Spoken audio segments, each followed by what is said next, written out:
Yes, I've already placed the bet. What's up guys, Brian here. I'm making this video as a follow-up of a video that I made in 2024, September 6th, I believe was the date, on TikTok and other socials.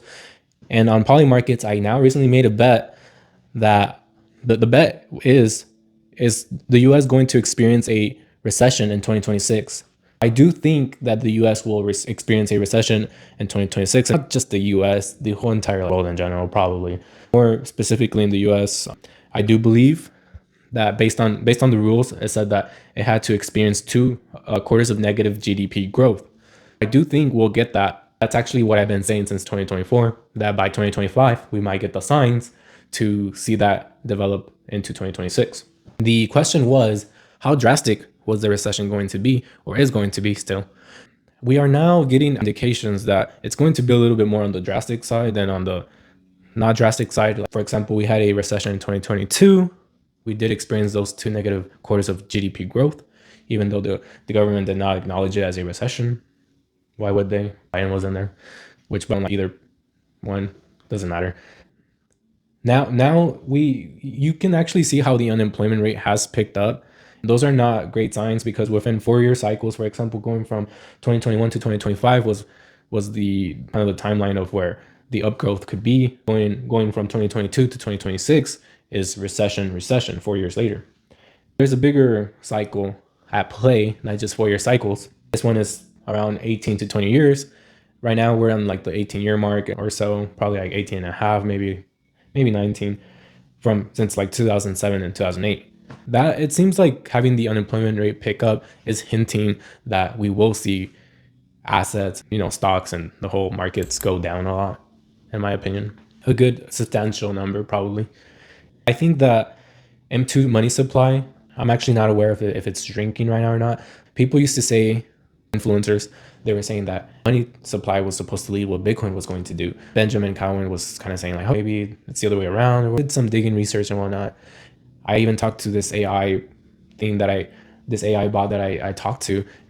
I came to the conclusion that Bitcoin is the canary in the coal mine. It's almost projecting what the rest of the markets are going to do. Since Bitcoin already dropped from its 126K peak, which I do think it will be the peak. I don't think it's going to break, actually. What we're currently experiencing is a dead cat bounce, so it's probably going to go up a bit and then roll over. When I say a bit, it could go up a lot and then roll over. Given that Bitcoin is the canary in the coal mine, it's already smelling the risk appetite and the liquidity drying out. That's why actually gold has gone up a lot too. That's actually one of the other indications that is hinting towards recession. I think the S&P 500 is near all-time highs now. It's already done all-time highs continuously. I do believe that every single other stock, S&P 500, some AI stocks may have already topped the S&P 500. I'm not too sure about. It could make another high. Ultimately, it will follow what Bitcoin is doing. It's going to have its downtrending moment. Just like how we saw that unemployment was not uptrending all of a sudden than it was. Where after month, we're getting worse unemployment. Some months maybe not, but that was not the case back in say 2023. I do feel confident on my analysis, my thesis. I'm trying not to be deterministic. So if I see that things change, that we don't get as bad of a recessionary period or whatever, I will pivot if I have the indications, the charts, the monetary policy of the Federal Reserve, the macro environment. Is the macro environment going to be good for risky assets, risk appetite, even safe assets, the S&P 500, gold, Bitcoin, the biggest market cap, the Mag 7, all that. That's kind of just what I wanted to go ahead and let you know, follow up on, that I said I would follow up on social media. Take that for what it's worth, guys. Don't, you don't have to do any financial, it's not financial advice. You don't have to do anything at all.